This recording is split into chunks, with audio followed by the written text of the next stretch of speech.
नमस्कार, जोहार झारखंड देख रहे हैं आप और मैं हूं शुभ मिश्रा आपके साथ। चलिए करते हैं बुलेटिन की शुरुआत और सबसे पहले बात बढ़ते कोरोना संक्रमण की। झारखंड में कोरोना के बढ़ते संक्रमण को रोकने के लिए राज्य सरकार सख्त कदम उठा सकती है। रांची में सीएम हेमंत सोरेन की अध्यक्षता में राज्य आपदा प्रबंधन प्राधिकार की बैठक हो रही है। बैठक में नाइट कर्फ्यू से लेकर स्कूल कॉलेज तक को बंद करने पर विचार किया जा सकता है। स्वास्थ्य विभाग ने 16 बिंदुओं पर राज्य सरकार को सुझाव दिए हैं। पहले चरण में 15 जनवरी तक की सख्ती पर राज्य सरकार निर्णय ले सकती है। झारखंड में कोरोना के बढ़ते मामले को देखते हुए सीएम हेमंत सोरेन ने विभिन्न विभागों से सुझाव मांगा था। साथ ही राज्यवासियों से किसी अफवाह पर ध्यान न देने की अपील भी की है। साथ ही साथ बच्चों और बुजुर्गों का विशेष ख्याल रखने की अपील की थी।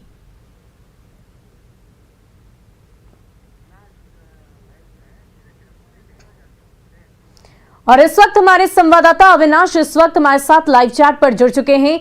अविनाश, जिस तरीके से ये चर्चा की जा रही है कि मुख्यमंत्री हेमंत सोरेन कुछ बड़ा फैसला, अहम फैसला ले सकते हैं, क्या कुछ अहम फैसला लिया जा सकता है? किस तरह की सख्ती लगाई जा सकती है? देखिए, अगर कोरोना के चेन को झारखंड के अंदर तोड़ना है तो लोगों को रोकना होगा, और अगर लोगों को रोकना है तो बहुत सारी सख्तियों के साथ सरकार आगे बढ़ना चाहती है। जो जानकारी आ रही है और जिस तरह से स्वास्थ्य विभाग ने जो सुझाव भेजे थे 16 बिंदुओं पर, अगर उस पर आप गौर करें तो पहले चरण में 15 जनवरी तक के लिए कई तरह की सख्तियों पर इस वक्त जो अंदर बैठक हो रही है उस पर विचार हो रहा है। पहला तो ये कि नाइट कर्फ्यू की बातें सामने आ रही है। मतलब नाइट कर्फ्यू का मतलब जो समय उसमें अंकित किए गए थे उसके अनुसार शाम 6 बजे से सुबह 6 बजे तक के लिए नाइट कर्फ्यू हो सकती है। दूसरे जो शिक्षण संस्थान हैं, स्कूल कॉलेज से लेकर जो दूसरे संस्थान हैं, कोचिंग सेंटर हैं, उन्हें बंद रखने की भी बात कही जा रही है। जो धार्मिक स्थल हैं उन्हें बंद करने की बात हुई है। जो हाट बाजार हैं वहाँ सोशल डिस्टेंसिंग को मेंटेन करते हुए कैसे आप मास्क वहाँ पर अनिवार्य रूप से लोग पहने, इसको लेकर जिला प्रशासन को सतर्क करने की ज़रूरत पर बल दिया गया है। अगर आप बड़े बड़े मॉल की बात कर लें, जिम की बात कर लें, जो स्टेडियम है उसकी बात कर लें, उसे बंद करने के लिए कहा गया है। ऐसे जो बड़े सरकारी जो कार्यालय हैं, चाहे वो झारखंड मंत्रालय की बात कर लें या दूसरे जो बड़े कार्यालय हैं, वहाँ 50% स्ट्रेंथ के साथ काम करने की बात कही जा रही है। तो ये कुछ चीज़ें ऐसी हैं जिसको लेकर सरकार आगे बढ़ना चाहती है। पिछली बार भी आपको याद होगा कि स्वास्थ्य सुरक्षा सप्ताह की शुरुआत झारखंड में की गई थी और उसी के तहत अलग अलग फेज में कई तरह के और भी निर्णय लिए गए थे। तो ये एक शुरुआती कह सकते हैं कि जिस तरह से आंकड़े बढ़े हैं, पिछले 2 दिनों की अगर आप बात करें तो 2000 से ज़्यादा नए संक्रमित झारखंड के अंदर मिले हैं। तो इसके लिए ये ज़रूरी हो जाता है कि जो सरकार है, जो मौजूदा हेमंत सोरेन सरकार है, वो ठोस निर्णय लेना चाहती है, सख्त कदम उठाना चाहती है। और इसके तहत ही अब से कुछ देर के बाद जो बैठक समाप्त होगी तो ये देखना होगा कि सरकार ने क्या क्या पाबंदियां लगाई हैं राज्य की जनता के लिए। क्योंकि अगर हम लगातार जिस तरह से रांची की बात करें, बोकारो की बात करें, धनबाद की बात करें, राज्य के अलग अलग अगर हम जिलों की बात करें, लोग इस वक्त भी कोरोना संक्रमण को लेकर जितना जागरूक उन्हें होना चाहिए, जितना सतर्क होना चाहिए, वो नहीं है। और इसकी वजह से लगातार जो इसका इजाफा हो रहा है, संक्रमितों की संख्या में इजाफा हो रहा है, तो सरकार के पास कोई दूसरा विकल्प नहीं है। पिछली बार भी झारखंड में ऐसी ही सख्तियों के साथ जब सरकार ने कदम आगे बढ़ाया था तो बहुत हद तक कह सकते हैं कि जो संख्या थी, जो उसकी रफ्तार थी, उस पर एक समय के बाद उस पर विराम लगा था। तो अब ये देखना है कि सरकार ये कोशिश कर रही है कि किस तरह से इन सख्तियों के साथ सरकार कोरोना संक्रमण के चेन को तोड़ने में कामयाब होती है। जहां वीकेंड को लेकर बहुत बहुत शुक्रिया अविनाश, हमारे साथ जुड़ने के लिए, तमाम जानकारी देने के लिए। आप इस वक्त नजर बनाए रखिए, बैठक चल रही है, क्या कुछ दिशा निर्देश दिए जा रहेंगे, इससे भी हमें जरूर अपडेट कराएं।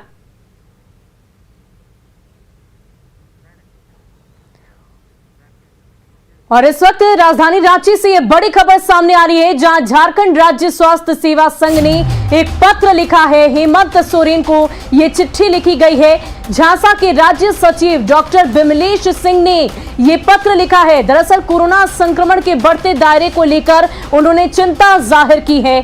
आपातकालीन सेवा को छोड़ बाकी सभी सेवाओं को बंद रखने की अपील उनके द्वारा की गई है। ओपीडी सेवा को भी बंद रखने की अपील उन्होंने की है। साथ ही साथ डॉक्टरों को प्रोत्साहन राशि देने की अपील उनकी तरफ से की गई है। तो ये बड़ी खबर आपको बता रहे हैं, जहां झांसा के राज्य सचिव डॉक्टर विमलेश सिंह ने सीएम हेमंत सोरेन को ये पत्र लिखा है कि कोरोना के बढ़ते संक्रमण को देखते हुए सख्ती से आगे जो दायरे जिस तरीके से संक्रमण का बढ़ रहा है, कोरोना संक्रमित मरीजों के आंकड़ों में इजाफा हो रहा है, ऐसे में सभी सेवाओं को बंद करना है। वहीं झारखंड में कोरोना संक्रमण का ग्राफ लगातार बढ़ता जा रहा है। कल राज्य में लगातार दूसरे दिन 1000 से अधिक कोरोना संक्रमित मरीज पाए गए हैं। 1 जनवरी को जहां 1007 कोरोना संक्रमित मिले थे, वहीं कल यानी कि 2 जनवरी को 1057 नए पॉजिटिव मरीजों की पुष्टि हुई। इसके साथ ही राज्य में कोरोना संक्रमितों की संख्या 4000 के पार पहुंच गई है। रांची में सबसे अधिक 413 संक्रमित मरीज मिले हैं। वहीं पूर्वी सिंहभूम में 169 और धनबाद में 110 नए संक्रमितों की पहचान की गई है। सबसे अधिक संक्रमित रांची से ही मिल रहे हैं, जहां एक्टिव केसेस की संख्या 40% मानी जा रही है। रांची में जो संक्रमित मिले हैं उनमें रिम्स के 5 डॉक्टर और 52 मेडिकल स्टूडेंट भी शामिल हैं।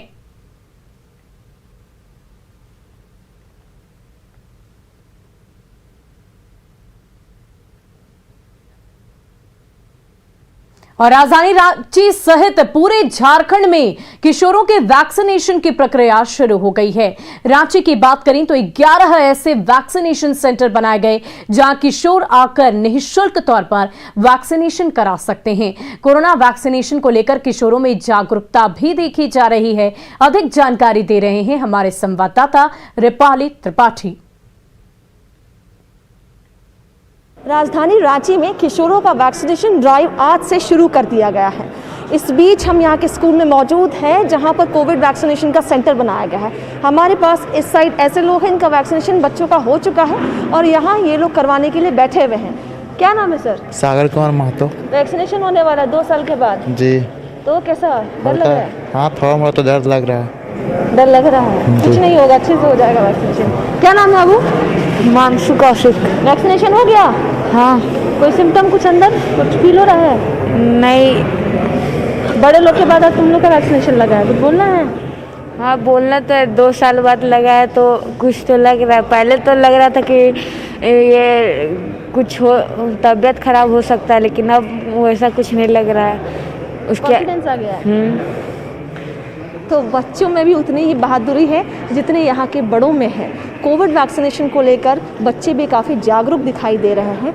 बात करें यहाँ की सुविधा की तो सारे बच्चों को सोशल डिस्टेंसिंग के तहत कोविड नियम का पालन करवाया जा रहा है। क्या नाम है?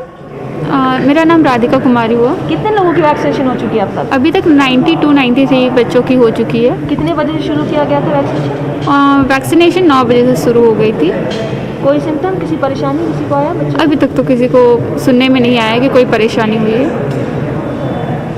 सुबह 9 बजे से कोविड वैक्सीनेशन का दौर शुरू कर दिया गया था और अब तक कुल 90 से ऊपर बच्चों को वैक्सीनेशन करवा दिया गया। ये आंकड़ा हमें समझाता है कि लोग खुद में अब जागरूक हो चुके हैं। मेडिकल टीम पूरी तैयार है? हाँ, तैयारी है? तैयारी है सारा। हम लोग के पास वैक्सीन है, सिरिंजेस है, हम लोग दे रहे हैं। देख सकते हैं कि मेडिकल टीम, स्वास्थ्य जो डिपार्टमेंट है वो पूरी तरीके से तैयार है। अगर कोई दिक्कत भी आती है तो बाहर स्ट्रेचर लगाया गया है, एम्बुलेंस लगाया गया है। बच्चों को लेकर पूरा प्रिकॉशन लिया जा रहा है।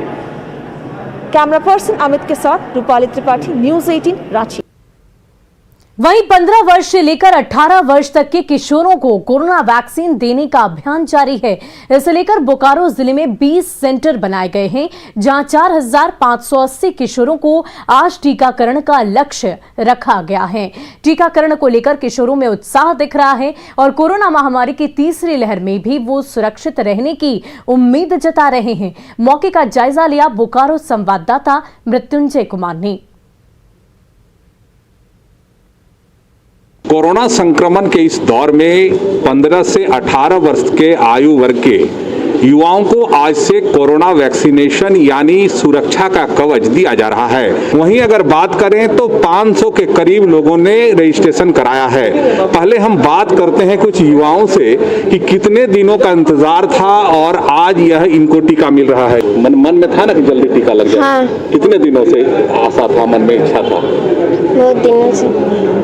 अब टीका ले लेगी, क्या लग रहा है? अच्छा, स्टार्टिंग से घर से बाहर नहीं निकलने मिलता तो लगता था वैक्सीन ले ले तो बाहर जाने मिलेगा। आज कितनी खुश हो? बहुत खुश है। कब से इंतजार में था कि कोरोना वैक्सीन? बहुत दिन से, जब से कोरोना बढ़ा तब से बहुत दिन से इंतजार था। अब क्या लग रहा है? सर अभी लग रहा है कि हाँ लगेगा, पर उतना ही इन्फेक्शन बढ़ेगा जितना मतलब उतना ही सेफ्टी रहना चाहिए। तो आप देख सकते हैं कि जिस प्रकार से यहाँ आप देख सकते हैं कि यहाँ कोरोना का वैक्सीन भी लगाया जा रहा है। आप तस्वीरों में देख सकते हैं कि कोरोना का वैक्सीन लगाया जा रहा है। हम एक युवा से बात करते हैं, कब से इंतजार में थे? अराउंड 2 months, लास्ट 2 months इंतजार में थे। क्या लग रहा था कि जल्दी कोरोना वैक्सीन मिल जाए? अब कितने खुश हो कोरोना वैक्सीन लेने से? खुश तो हैं ही। ऐसे में हम कह सकते हैं कि बोकारो में यह दौर काफ़ी स्मूथली चल रहा है और जो बच्चे हैं वो कोरोना वैक्सीन लेने के लिए आ चुके हैं। मृत्युंजय कुमार, न्यूज़ 18 बोकारो। वहीं जमशेदपुर में स्वास्थ्य मंत्री बन्ना गुप्ता ने 15 से लेकर 18 साल के किशोरों के वैक्सीनेशन अभियान की शुरुआत की। साकची स्थित करीम सिटी कॉलेज में बने वैक्सीनेशन सेंटर में स्वास्थ्य मंत्री ने टीकाकरण का शुभारंभ किया। जमशेदपुर के शहरी इलाके में 8 और ग्रामीण इलाकों में 10 अस्थायी वैक्सीन सेंटर बनाए गए हैं। पहले दिन पूरे जिले में 20,000 किशोरों को वैक्सीन देने का लक्ष्य है। बन्ना गुप्ता ने लोगों से कोरोना के गाइडलाइन के पालन के साथ टीका लगाने की भी अपील की है।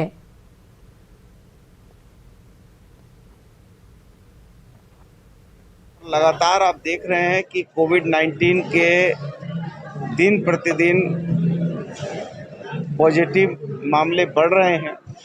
ऐसी परिस्थितियों में हम आपके माध्यम से आम लोगों से भी प्रार्थना करेंगे कि वो कोविड के जो व्यवहार हैं उस व्यवहार का पालन करें। अनावश्यक रूप से भीड़ भाड़ की जगह नहीं जाएं।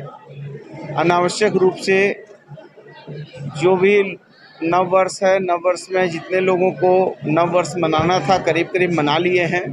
इसलिए प्रयास करें कम से कम घर से बाहर निकलें और जो लोग वैक्सीनेट नहीं हुए हैं वो ज़्यादा से ज़्यादा वैक्सीनेट हों, उसके लिए प्रशासन लगा है, वो भी कोऑपरेट करें। और राजधानी रांची के रिम्स में किशोरों के लिए कोरोना वैक्सीनेशन ड्राइव की शुरुआत की गई है। लोग कतार में खड़े होकर अपनी बारी का इंतजार कर रहे हैं। वहीं लोगों के उत्साह पर पावर कट की समस्या भारी पड़ रही है। अस्पताल में पावर कट से रजिस्ट्रेशन में देरी हो रही है, जिससे वैक्सीनेशन में रुकावट भी आ रही है। रिम्स में क्या है माहौल, बता रही है रांची संवाददाता रूपाली त्रिपाठी। इस वक्त हम रांची के रिम्स में मौजूद हैं, जहां 15 से 18 एज ग्रुप का वैक्सीनेशन ड्राइव है जो शुरू हो चुका है। हम देख सकते हैं कि लोगों ने ऑनलाइन बुकिंग करवाकर यहां पर लोग पहुंच चुके हैं और वैक्सीनेशन का दौर जारी है। पूरी मेडिकल टीम यहां पर मौजूद है, सीनियर हो जूनियर हो सारे डॉक्टर्स अवेलेबल हैं। आइए बात करते हैं कुछ लोगों से जो वैक्सीनेशन के लिए बेसब्री से इंतजार कर रहे हैं। कितने समय बाद नाम है? बुकिंग कितने टाइम में हुआ? वो अभी जस्ट किए हैं हम लोग। ऑनलाइन अभी तुरंत किया? हाँ। किस चीज़ का इंतजार है? वैक्सीन लेने का। इंतजार क्यों है? लाइट कटी हुई? जी हाँ, लाइट कटी हुई थी, इस वजह से हम लोग वेट कर रहे थे काफ़ी देर से। अब आ गई है तब लेते हैं हम लोग। कब से रुकी हुई है? हो गया आधा घंटा। अच्छा, तो हम देख सकते हैं कि वैक्सीनेशन में काफ़ी परेशानी भी आई है क्योंकि यहाँ पे लाइट पावर कट बहुत हो रहा है। बार बार 5-5 मिनट पर लाइट कट जा रही है। वैक्सीन लेने के जी कब से खड़े हैं लाइन? आधा घंटा हो गया। यहाँ पे सोशल डिस्टेंसिंग जरूरी नहीं है थोड़ा? अभी तक देर तो नहीं मिला। देरी क्यों हो रही है? देरी मालूम नहीं है, लाइन उन लगता है कट गया। लाइट कटा हुआ जी, बिजली कटा हुआ है इसीलिए चलो फार्म नहीं निकल रहा था। अब बिजली आएगा तो हम लोग को फार्म मिलेगा तो फार्म भर के हम लोग बेड ले लेंगे। वैक्सीनेशन सेंटर है जहाँ पर टीम अवेलेबल है हेल्थ की जो वैक्सीनेशन कर रही है। कितने लोगों का वैक्सीनेशन हुआ अभी तक? अभी तक तो आपका 31 का हो चुका है। कौन सा वैक्सीनेशन है, डिटेल्स देंगे? कोई वैक्सीन पड़ रहा है। अच्छा, कोई अभी तक परेशानी ऐसा कुछ? नहीं, कुछ नहीं अभी तक। किसी तरीके का सिम्टम्स किसी में? कुछ नहीं। तो ये यहाँ की रिम्स की टीम है जो वैक्सीनेशन के लिए पूरी तत्परता से रेडी है। दिक्कत अगर है तो एक बिजली की है जो बार बार यहाँ पे लाइट पावर कट हुआ जा रहा है, इससे लोगों को परेशानी है। साथ ही साथ किशोरों में काफ़ी उत्साह इस वैक्सीनेशन को लेकर, लोग पूरी तरीके से तैयार हैं। कैमरा पर्सन अमित के साथ रूपाली त्रिपाठी, न्यूज़ 18 रांची। और गुमला में 15 से 18 साल के किशोर और किशोरियों को कोरोना का टीका लगाया गया है। सदर हॉस्पिटल में टीका लेने के लिए किशोर पहुंचे। कोरोना टीका को लेकर उत्साह देखा गया। टीका लेने वाले किशोर ने संदेश भी दिया कि जो अब तक टीका नहीं ले पाए हैं वह जरूर टीका लगाएं और कोरोना से बचे। टीका लेने वाले किशोर किशोरी से बातचीत की हमारे संवाददाता रुपेश कुमार भगत ने। हम इस वक्त मौजूद हैं गुमला के वैक्सीनेशन सेंटर पर। आप देख सकते हैं हमारे पीछे आज से जो 15 वर्ष से लेकर के 18 वर्ष के बीच के युवा वर्ग को ये लोगों के बीच में वैक्सीनेशन की शुरुआत की गई है। आप गुमला के वैक्सीनेशन सेंटर का नज़ारा देख सकते हैं। हमारे पीछे युवा लोग जुड़े हुए हैं, आए हुए हैं वैक्सीन लेने के लिए। हम इनसे खुद बात करना चाहेंगे कि आज वैक्सीन तुम बताओ, वैक्सीन भी हो कैसा घुमा दो उसको। वैक्सीन सबको लेना ही चाहिए और वो बहुत ही सुरक्षित है, कोई दिक्कत नहीं हो रहा है, कोई रिएक्शन अभी तक नहीं हुआ है किसी। क्या कैसा उम्मीद था, कब से इंतजार कर रही थी कि वैक्सीन मिलेगा करके? जब से सबका स्टार्ट हुआ था तब से हम लोग इंतजार कर रहे थे, हम लोग का भी चांस कब आएगा। और लोगों को क्या संदेश देना चाहोगे वैक्सीन के मामले में? सबको वैक्सीन ले लेना चाहिए, कोरोना से बचाव के लिए बहुत ज़रूरी है। मेरा भी 17 ईयर्स है। पिछले साल जब सबको लग रहा था वैक्सीन तो हमको भी लग रहा था कि हमको भी लेना चाहिए। हम लोग भी अनसेफ है तो अभी लग रहा है, बहुत अच्छा लग रहा है कि वैक्सीन लग रहा है, हम लोग भी सेफ हो जाएंगे। तो आप देख सकते हैं युवाओं में जागरूकता कितनी है और लोग बढ़ चढ़ कर हिस्सा लेने के लिए आए हैं कि हम भी वैक्सीन लेंगे और जो कोरोना महामारी है उससे बचेंगे। रुपेश कुमार भगत, न्यूज़ 18 गुमला। वहीं सिमडेगा में भी आज से 15 से लेकर 18 साल के किशोरों को कोरोना का टीका देने का काम शुरू किया जा चुका है। सिमडेगा के 10 स्कूलों में पहले दिन टीका लगाया गया। सिमडेगा जिला मुख्यालय के SS+2 स्कूल में छात्राओं को टीका दिया गया। छात्राओं में वैक्सीन को लेकर काफी उत्साह रहा। अधिक जानकारी दे रहे हैं सिमडेगा संवाददाता श्रीराम पुरी। उसमें डर लगता है बट जब मिला हमको तो बेटर फील हुआ। जितना डर लग रहा था उतना ये नहीं लगा। कोई दिक्कत नहीं सर। चल टीम को व्यवस्थित करने में थोड़ा समय लग गया क्योंकि थोड़ा जाड़े का भी समय है। कुछ स्टाफ कुछ कन्फ्यूजन हो गया था तो खैर हमने उसको बाद में लाइन अप कर दिया। और ये अच्छा है, अच्छा प्रयास है कि 15 से 18 वर्ष के बच्चों के लिए हम लोगों ने टीकाकरण शुरू किया है क्योंकि ये ग्रुप भी बहुत वल्नरेबल ग्रुप हो जाता है। स्कूल आते हैं, लोग पढ़ने आते हैं तो बच्चों से मिलते हैं। अंततः आज सिमडेगा ज़िला में देर से ही सही SS स्कूल में वैक्सीनेशन का काम शुरू हुआ है। बच्चे काफ़ी उत्साहित हैं, टीकाकरण करा रहे हैं और खुशी खुशी जो रेस्ट रूम है उस पर जा रहे हैं। आप देख सकते हैं इस स्कूल में जो बच्चियां हैं वो लाइन लगे हुए हैं और जो वैक्सीन का काम है वो इस रूम के अंदर चल रहा है और उसके बाद बच्चियां रेस्ट रूम में जा रही हैं। स्कूल में सारी व्यवस्था सुबह से ही कर ली गई थी पर मेडिकल टीम 1 घंटे देर से आई थी जिसके कारण थोड़ा देर से वैक्सीनेशन शुरू हुआ है। पर जो व्यवस्था है स्कूल की वो बहुत ही अच्छी है और जो रजिस्ट्रेशन का काम था स्कूल वालों ने पहले ही कर लिया था। लगभग 70 बच्चों का मेडिकल टीम आने से पहले ही रजिस्ट्रेशन हो गया था। हमारे साथ स्कूल के प्रिंसिपल हैं, हम उनसे जान लेते हैं क्या क्या व्यवस्था रखे हैं सर। जैसे हम लोग को सूचना मिली कि यहाँ पर वैक्सीनेशन देना है तो हम लोग सबसे पहले बेंच वगैरह सबको हम लोग ठीक किए, साफ़ सुथरा किए और बच्चों को हम लोग रजिस्ट्रेशन किए और उसके बाद जो भी हम लोग को वैक्सीनेशन देने के लिए हम लोग लाइनअप किए बच्चों को। अभी वैक्सीनेशन चल रहा है और वैक्सीनेशन के बाद में हम लोग उनके लिए रेस्ट रूम का भी व्यवस्था किए हैं। कोई भय नहीं, टीकाकरण का काम जारी है और उम्मीद की जा सकती है कि इस स्कूल में आज शाम तक कम से कम 300 बच्चे टीकाकरण लेंगे इधर और स्वास्थ्य लाभ लेंगे। न्यूज़ 18 के लिए सिमडेगा से श्रीराम। वहीं बोकारो के बालीजी पुलिस पर शिक्षक ने चोरी के आरोप में बेरहमी से पिटाई का आरोप लगाया है। शिक्षक ने आरोप लगाया है कि थाना प्रभारी और पुलिसकर्मियों ने उसकी पत्नी के साथ मारपीट की है। पीड़ित अमानत हुसैन के अनुसार चोरी के मामले में थानेदार ने फोन कर 30 दिसंबर को थाने बुलाया, जहां पूछताछ के बाद इतनी पिटाई की गई कि उसके पैर के अंगूठे का नाखून उखड़ गया। पीड़ित का आरोप है कि उसकी पत्नी के साथ भी मारपीट की गई और उसके जेवरात पुलिस ने छीन लिए। पीड़ित अमानत हुसैन मखदूमपुर का रहने वाला है और वो एक प्राइवेट स्कूल में बच्चों को पढ़ाता है। एसपी ने मुख्यालय डीएसपी को जांच के आदेश दिए हैं। मारपीट हुआ, पुलिस ने मुझे 3 बार पैर बांध करके रस्सी से और मारा। उसके साथ साथ थाना प्रभारी नूतन मोदी भी मारे, हाँ। और बहुत मारा सर। क्यों मारी? इसलिए मारा कि आपने चोरी करवाए हैं इससे मिल के। हाँ, कि नाम बताओ किसके साथ मिल के चोरी करवाया। मार रही थी नूतन मोदी भी और वो भी पुलिस लोग भी मारा। जी सर, बहुत मार मारा, इतना सर मार मारा कि मत के हम बोले कि हम मर जाएंगे, मत मारिए, फिर भी लोग नहीं मान रहा था। ये मामला पुलिस अधीक्षक महोदय के संज्ञान में है। सर के निर्देश पे ही मैं यहाँ आया हूँ।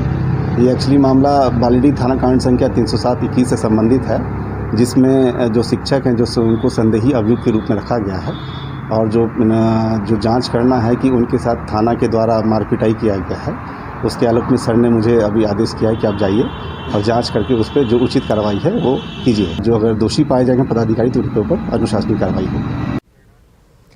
वहीं गुमला में सिसई थाना क्षेत्र के लकिया गांव में डायन बिसाही के आरोप में 2 भाइयों को जमकर पीटा गया। दोनों भाइयों को गंभीर चोटें आई हैं। इस घटना में पीड़ित अजय उराव की एक आंख फूट गई है।